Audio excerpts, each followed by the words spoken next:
pudimos conocer primero a través del WhatsApp, de las líneas, de las redes. Bueno, el informe del gerente de la empresa contratada para realizar las pruebas de seguridad y auditar el software usado por el Tribunal Supremo Electoral para las elecciones presidenciales apuntaron las irregularidades en el trabajo de Neotec.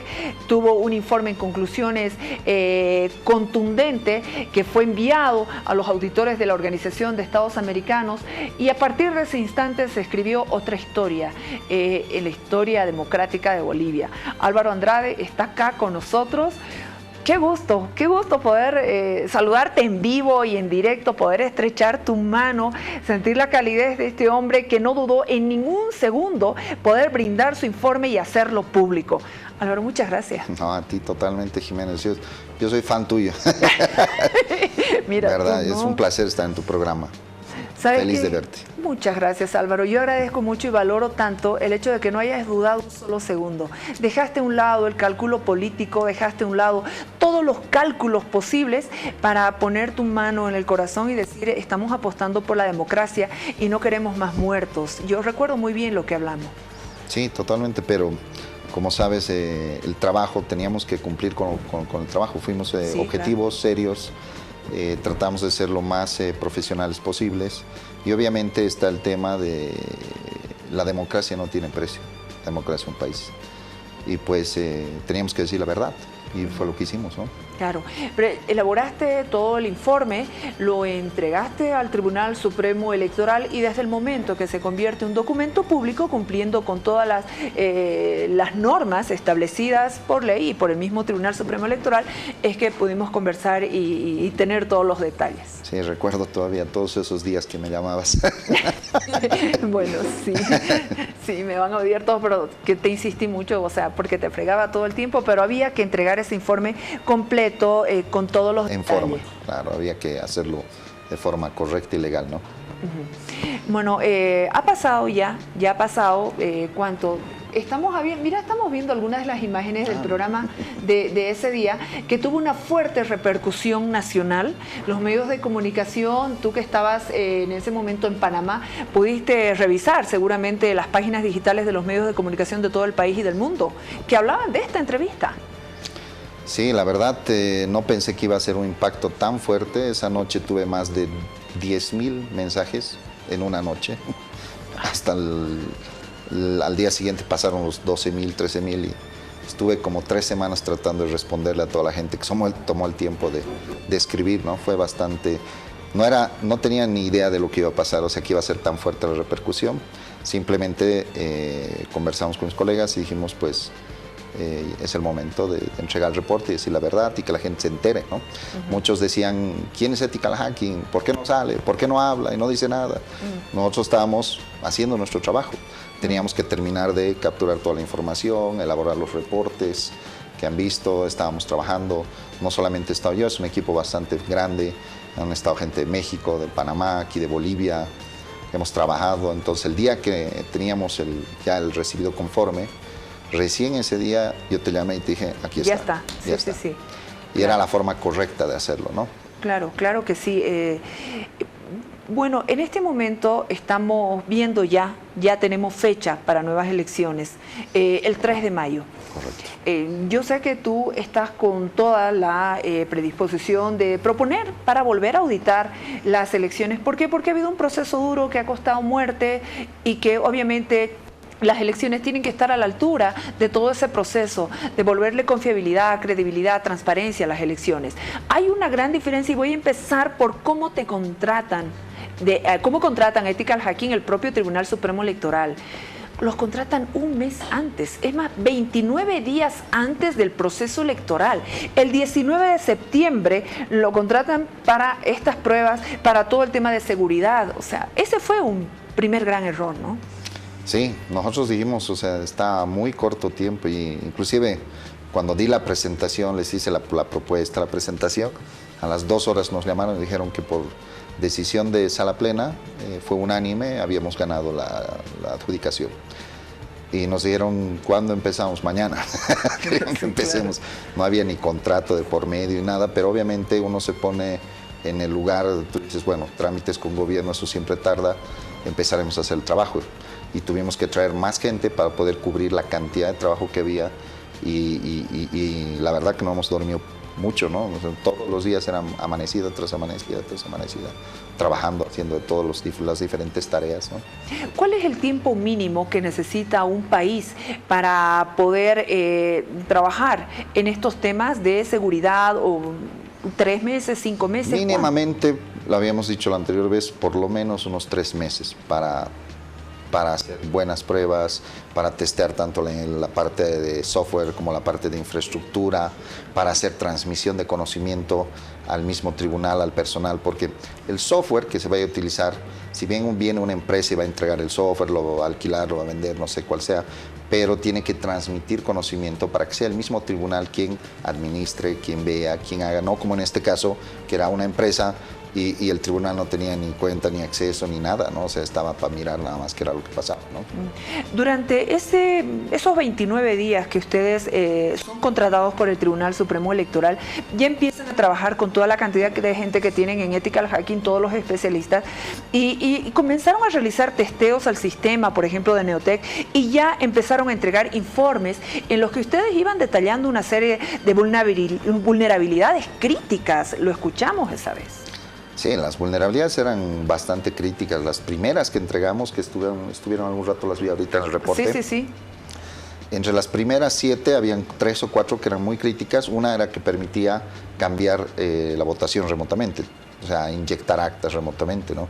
La otra permitía extraer los usuarios del TREP.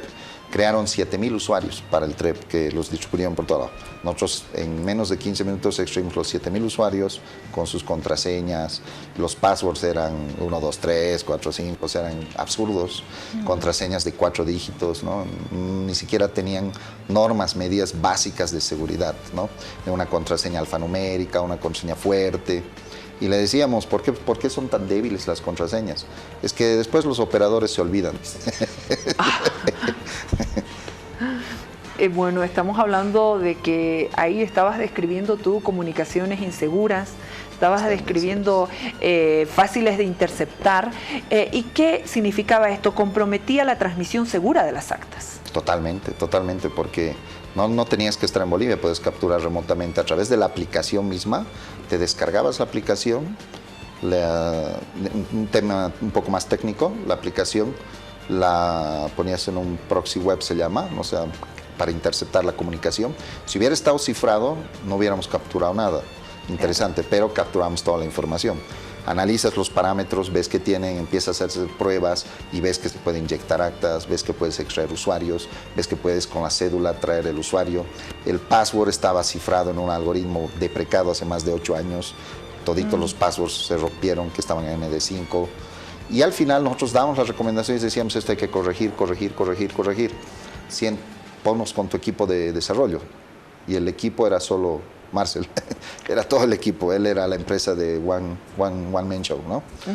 Entonces él desarrollaba, toda la noche corregía, al día siguiente venía y le presentábamos nuevas vulnerabilidades. Muchas de las vulnerabilidades, por ejemplo, llegó a un 40-50% a corregirlas, pero con subsanaciones que no eran correctas. Entonces nuestro equipo las volvía a romper, hasta que al final dijo, ya, eso lo voy a dejar así porque ya no me da el tiempo para corregirlo, ¿no? Y qué increíble. Sobre desde los creadores del software, tú nos dijiste esa noche que se mostraron reacios a la instalación de un agente que permita tener un control más estricto sobre la seguridad de la modificación a las bases de datos. Te hablo de código fuente, ingreso de usuarios, requerimiento, ¿no? Al sistema. Correcto. Sí, es que eso ha sido lo interesante y lo que ha sentado un precedente, no solo en Bolivia, sino en Latinoamérica, que en anteriores elecciones siempre era el gobierno y la empresa que contrataban para el software y nadie sabía qué era lo que pasaba dentro de ese interín. Lo que se hizo en Bolivia por primera vez fue contratar a una empresa de auditoría que sea contraparte de la empresa del software. Y a partir de ahí empezar, porque a ellos nunca se les había auditado. Entonces a partir de ahora nosotros empezamos a auditar y decían no nos van a poner a la gente, pero tenemos que cumplir con nuestro contrato. Y el contrato dice que tenemos que monitorear y para eso se necesita la gente. Tuvimos que hacer pruebas en laboratorio para demostrar que la gente no afectaba al sistema. Y ya después de eso con tantas vulnerabilidades que mostramos, el mismo tribunal fue el que dijo, por orden directa se pone la gente. Ya, así, fuera de discusión, no se pone a discusión.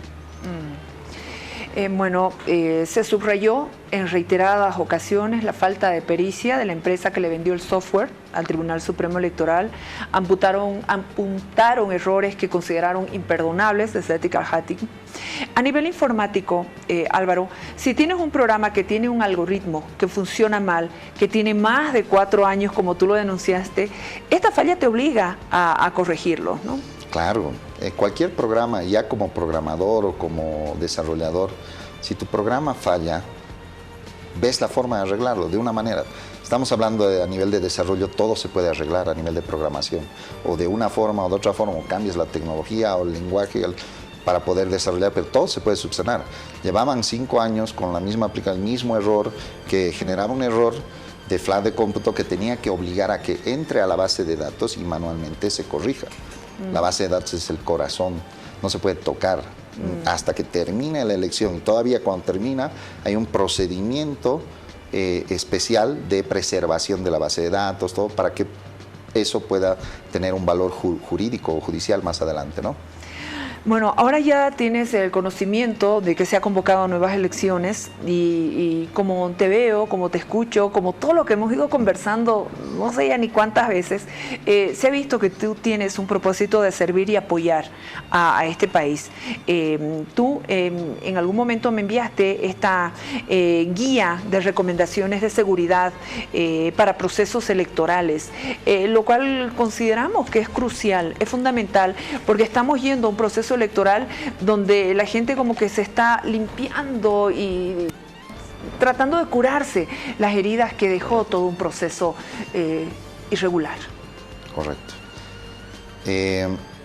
Justamente lo que comentas ahorita, el documento que sacamos de recomendaciones, son recomendaciones un poco genéricas en puntos específicos que habíamos visto que son previo a las elecciones, durante las elecciones y posterior a las elecciones.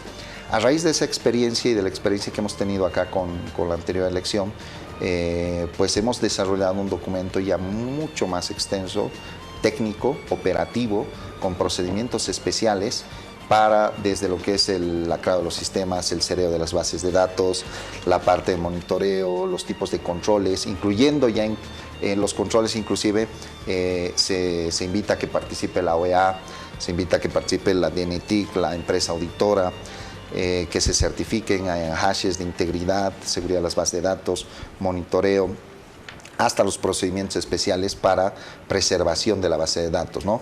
Inclusive la parte de transporte, que eso es algo súper importante, ¿no?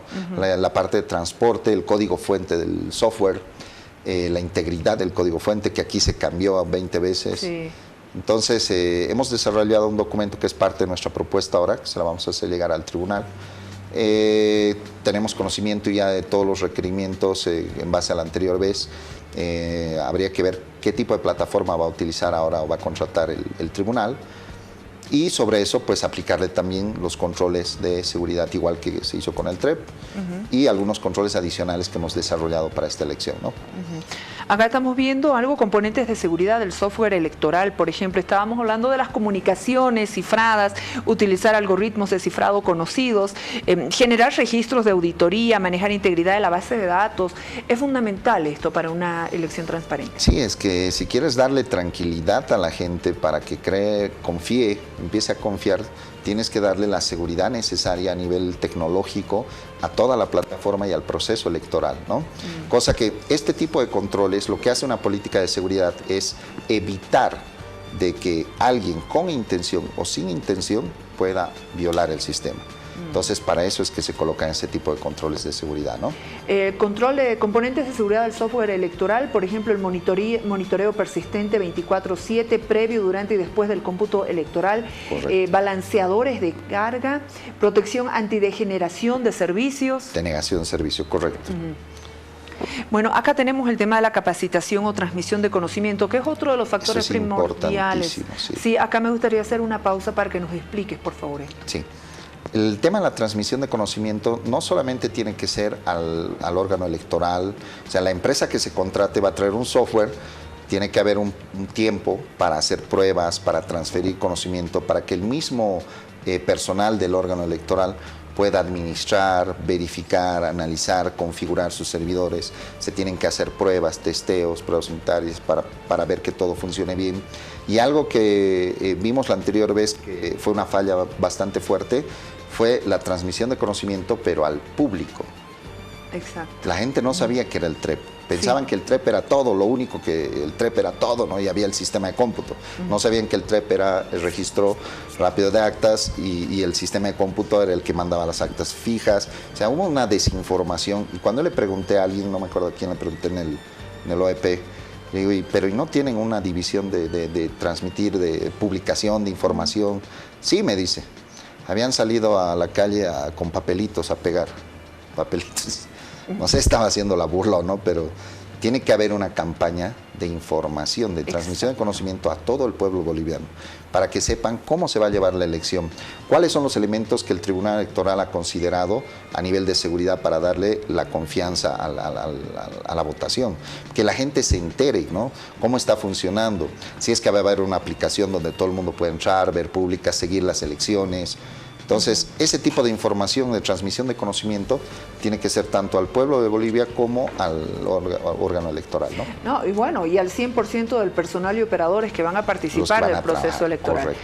Bueno, acá tenemos toda esta propuesta que Álvaro Andrade, ya te vas a reunir mañana con el... Sí, mañana tenemos justamente una reunión. Infraestructura local, la auditoría de seguridad, la infraestructura de redes y comunicaciones que se usará en las elecciones, en la infraestructura cloud. Sí, el tema de infraestructura, ya estamos al tanto que el tribunal es uno de sus principales objetivos para poder llevar. Ahorita el hardware donde se encuentra el padrón electoral, es un hardware de más de 10 años, está obsoleto. Claro. Los sistemas operativos hace 5 años que ya vencieron las licencias, no tienen, están en end of life, fuera de vida útil.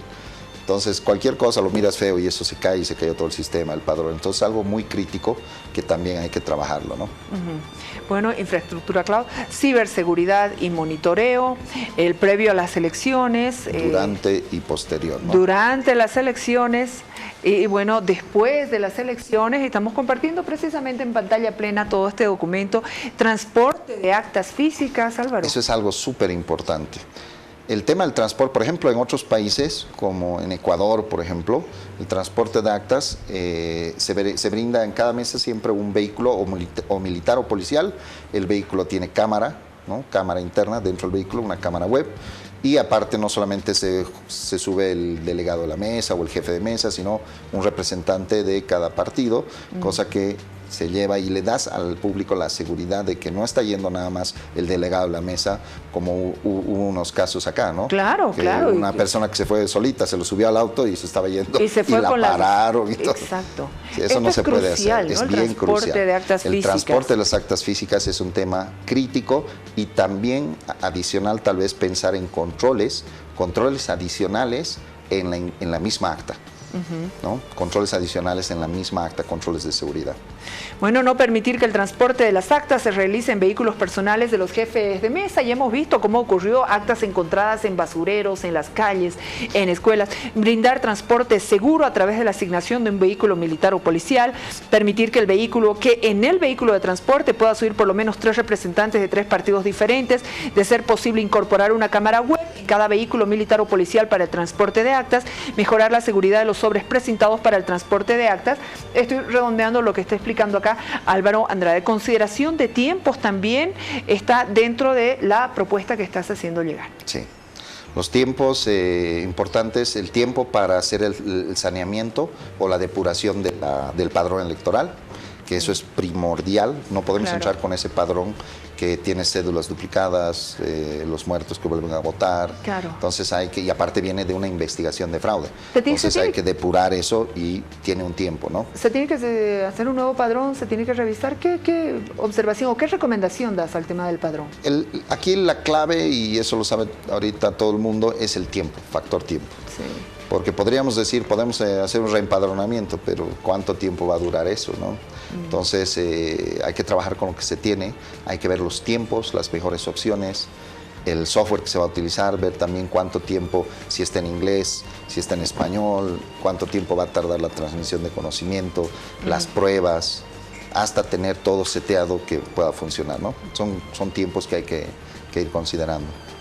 Álvaro, gracias por haber venido al programa, gracias por acompañarnos, gracias por estar en el primer programa de Jaque Mate que yo estoy conduciendo el 2020 y obviamente tenemos un compromiso muy fuerte con la democracia, con la libertad y todo eso tiene que ver con transparencia, con credibilidad, con institucionalidad y necesitamos de tu aporte, como el aporte de mucha gente que estuvo involucrada y se la jugó porque no nos roben las elecciones. Totalmente. Álvaro Andrade, qué gusto, qué honor conocerte, personalmente ya sentir tu mano, porque por teléfono y a través de todas las redes hemos podido conversar. Sí. Y disculpa nuevamente por haberte insistido y fregado todo el tiempo. No. El rol más importante lo has llevado tú y eso todo el mundo lo sabe, ¿no?